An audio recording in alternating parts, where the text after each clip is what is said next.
अरे ये क्या हुआ? अचानक तुम इतना ठिठुर क्यों रही हो? एक तो मुझे ठंडा पानी से नहलवाया और ऊपर से पंखा फुल ऑन कर दिया। मुझे ठंड लग रही है। अब मुझे जुकाम होगा और फिर निमोनिया और बाद में मैं खल्लास। खलास मतलब मैं मर जाऊंगी। और तुम पर मर्डर का इल्जाम कि एक लड़की की बहन ने उस पर बलात्कार करने का आरोप। अब मैं क्या करूं? मैं डॉक्टर को बुलाता हूं। ऐसी गलती मत करना।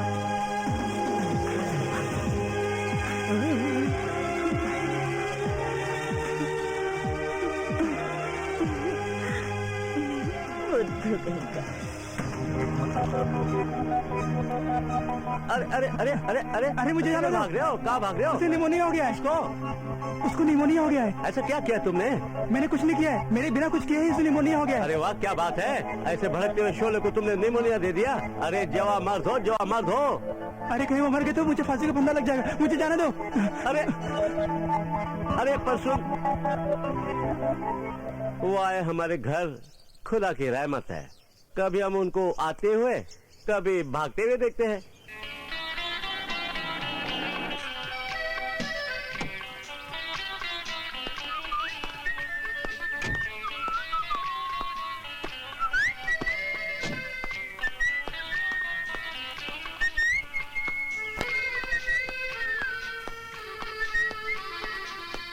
मम्मी, डैडी, नंदिनी, कहाँ है सब लोग? छोटे सरकार आप? अरे जॉनी, आप आ गए छोटे सरकार? हाँ जॉनी, घर के सारे लोग कहाँ गए? घर में इतना सन्नाटा सा क्यों है? पड़ोस में किसी की एक्सीडेंट से डेथ हो गई है, सब लोग वहीं पर गए हुए हैं। मुक्ता कहाँ है? बहू अपने कमरे में है।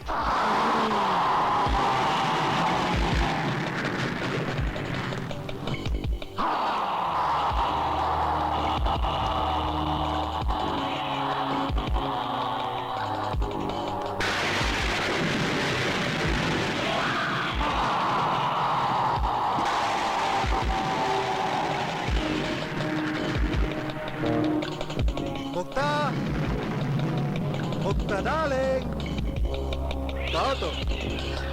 देखो लंदन से बहुत सारे गिफ्ट्स लाया तुम्हारे लिए। मुक्ता, मुक्ता, मुक्ता, देखो मुक्ता, मैं आ गया।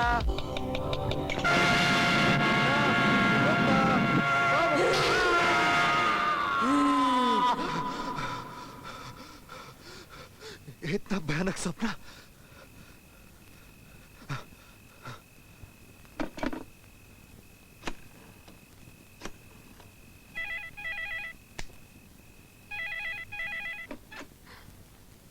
हेलो मुक्ता, मैंने अभी एक भयानक सपना देखा, जैसे किसी मौत के शिकंजे ने मेरे पीठ पर चाकू घोंप के मुझे मार डाला। ये तुम क्या कह रहे हो शंकर? क्या तुम मुझसे नाराज हो? अरे नहीं मुक्ता, नहीं। तुमने ऐसे कैसे समझ लिया? तुम सिर्फ मेरे और सिर्फ मेरे सपने देखा करो, ये फालतू सपने नहीं। जाओ, अब मैं तुमसे बात नहीं करती। अरे तुम मुझसे रूठोगी तो मैं जी नहीं सकूंगा। तुम्हारे प्यार ही तो मेरी जिंदगी है। अगर अपना प्यार और अपनी जिंदगी चाहते हो तो जल्दी वापस आ जाओ। हम दोनों मिलकर प्यार के सपने देखेंगे। Okay?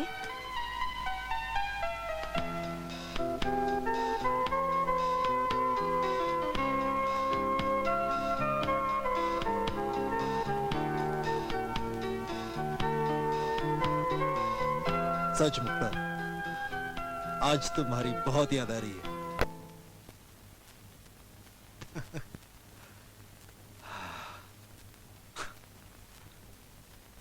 O come on Nandini darling, मैंने तुमसे कहा था ना मैं पहुंच जाऊंगा।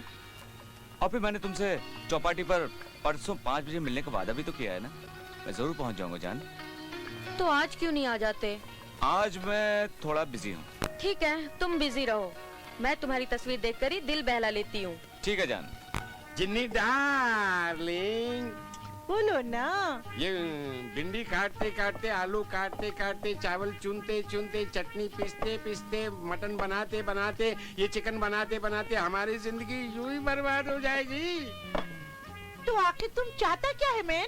वही चाहता है जो एक तीखी मिर्ची चाहती है, तुमसे शादी बनाकर अपने जीवन में आग लगा के गले लग जाना है। नो, से शादी बनाना हमको पसंद नहीं। हम बासी दाल की तरह गटर में गिरना पसंद करेगा, पर तुमसे शादी नहीं बनाएगा। तुमसे शादी किया तो तुम मेरे को हॉरर फिल्म का कहानी सुना सुना कर भूतनी बना देगा।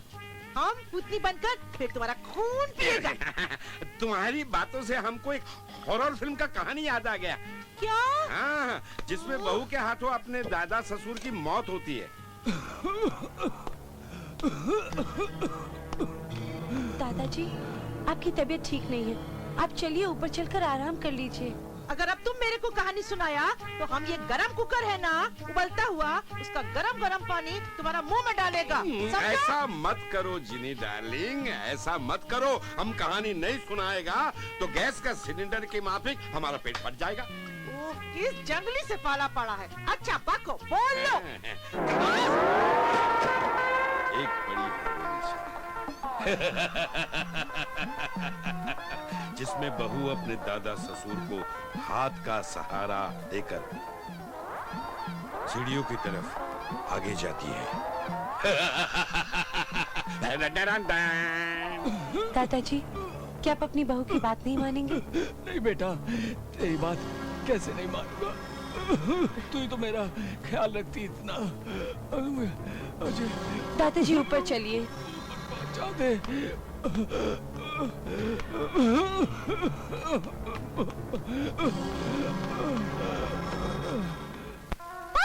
जॉनी, अबे तुमको क्या हो गया? बहू एक एक कदम संभाल कर सीढ़ी पर रखती है। आहिस्ता आहिस्ता। बहू, मेरी दवा मुझे दे देना। बहुत तबीयत खराब लग रही है।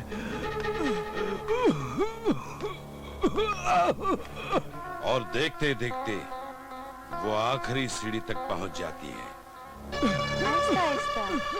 नहीं बेटा, मेरी दवा। बाहर बिजली कड़कती है।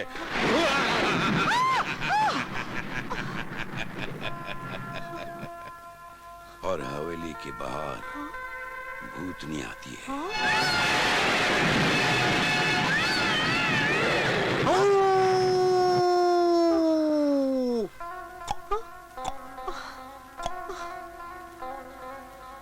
और बहू के शरीर में वो प्रवेश करना शुरू कर देती है।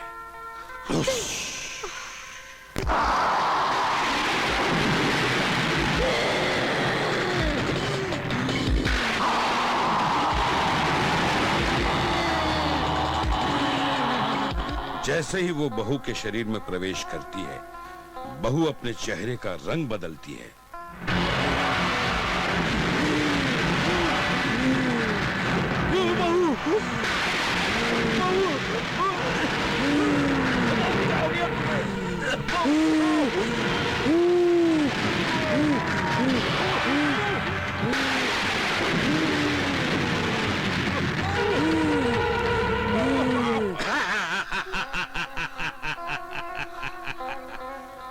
और दादा ससुर को बड़ी बेरहमी से मार डालती है।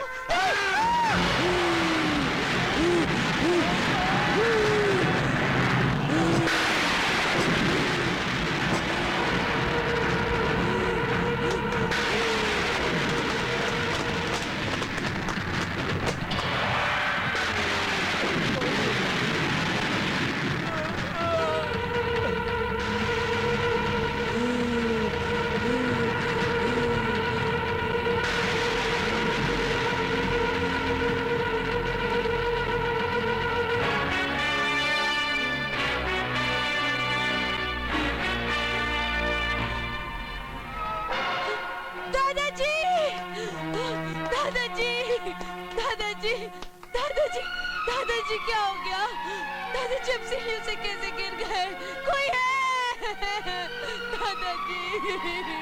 दादाजी क्या हो गया? Hello, India gate police station. ACP साहब, ठाकुर भानु प्रताप का बाप मर गया। तो उसमें कौन सी नई बात है? उनकी उम्र हो गई थी ऊपर जाने की? ऊपर जाने की उम्र नहीं हुई थी, बल्कि उन्हें जबरदस्ती ऊपर भेजा गया है। क्या? हाँ, उनका खून किया गया है एसीपी साहब। आप कौन बोल रहे हैं? Hello, hello.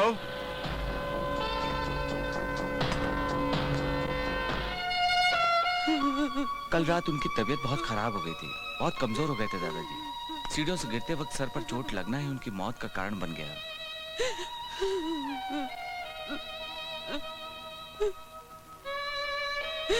दादाजी की मौत की जिम्मेदार मैं हूँ। अगर दादाजी का हाथ मेरे हाथों से नहीं छूटता तो ऐसा कुछ भी नहीं होता। भाभी चुप हो जाओ, खामखा अपने आप को दोषी मत ठहराओ। अगर पुलिस वालों ने सुन लिया तो तुम्हारे साथ हम भी मुसीबत में पड़ जाएंगे।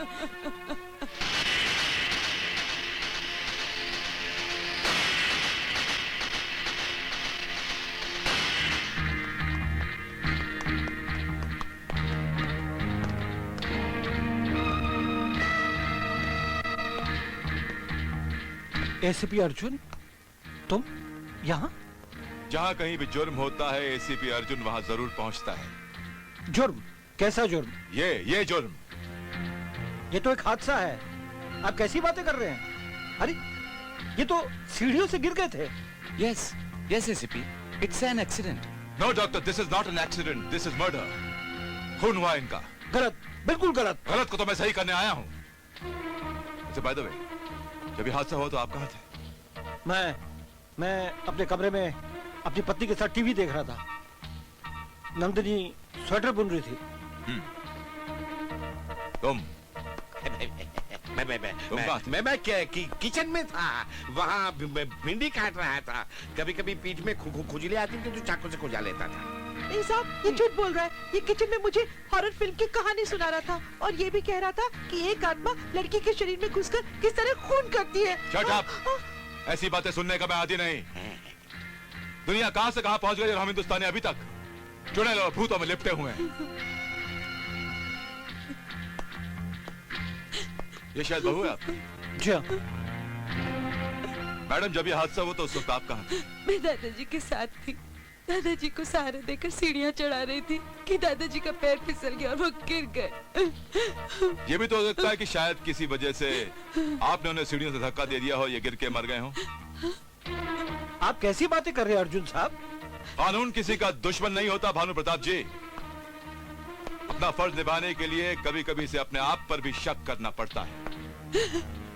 कई बार ऐसा हुआ, it's happened so many times, कि बहुत ही भोली भाली और मासूम नजर आने वाली लड़कियों ने बड़ी बेदर्दी से अपने सास ससुर का खून किया है। लेकिन तुम्हारे दिल में ये शक कैसे आया कि किसी का खून हुआ या? मुझे एक अनजान आदमी का फोन आया था, उसने कहा कि खून हुआ है यहाँ। और तुम कानूनी लठ लेकर यहाँ चले आए। ये भी तो हो सकता है कि उसने तुम्हारे साथ मजाक किया हो। भानु प्रताप जी, मजाक करने वाले को भी कानून के डंडे के सामने आना पड़ता है। वैसे मैं अपना शक दूर करने के लिए इनकी बॉडी को पोस्टमार्टम के लिए ले जाना चाहता हूँ, इफ यू डोंट माइंड। ठीक है, जैसे आपकी मर्जी। हवलदार जी साहब। बॉडी को पोस्टमार्टम के लिए ले चलो। Thank you very much.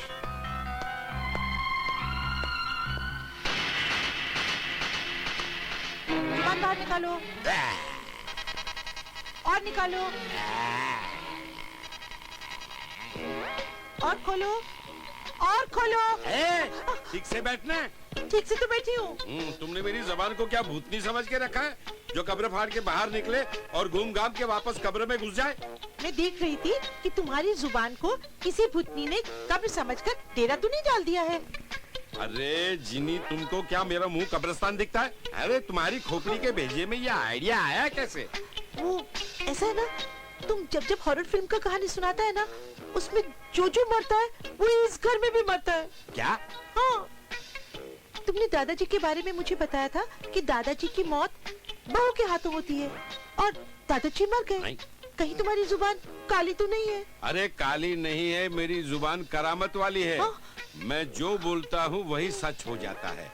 अब मैं एक और कहानी तेरे को सुनाने वाला हूँ जिसमें दरवाजा खुलता है और एक नई बला घर में एंटर होती है। भैया, भैया, मुझे पता नहीं था कि आप इतने कठोर दिल के होंगे। माँ मरी, आपने खबर नहीं दी क्योंकि वो सौतेली थी, लेकिन हमारा बाप तो सगा है, उनके मरने की भी खबर आपने नहीं भिजवाई। वजह तो तुम अच्छी तरह से जानती हो। भैया, मैं लाख बुरी सही, लेकिन जन्मी तो इसी घर में हूँ। मैं जानती हूँ आप मेरी शक्ल भी देखना पसंद नहीं करते हैं, लेकिन क्या मुझे इतना भी अधिकार नहीं है कि मैं स्वाह होने से पहले अपने बाप का मुंह देख सकूं? सुनिए भाभी, भाभी, क्या मैं इतनी बुरी हूँ कि मुझे अपने बाप के घर आके उनकी मौत पर आंसू बहाने का भी अधिकार नहीं है? क्यों नहीं, खून के रिश्ते इतनी आसानी से थोड़ी ना टूटते हैं, क्योंकि वो तो भगवान के बनाए हुए होते हैं। भाभी, भाभी मुझे तो सहारा मिल गया। मैं तो अब पिताजी की बरसी करके ही जाऊंगी। हाँ हाँ, क्यों नहीं, तुम आराम से रहो।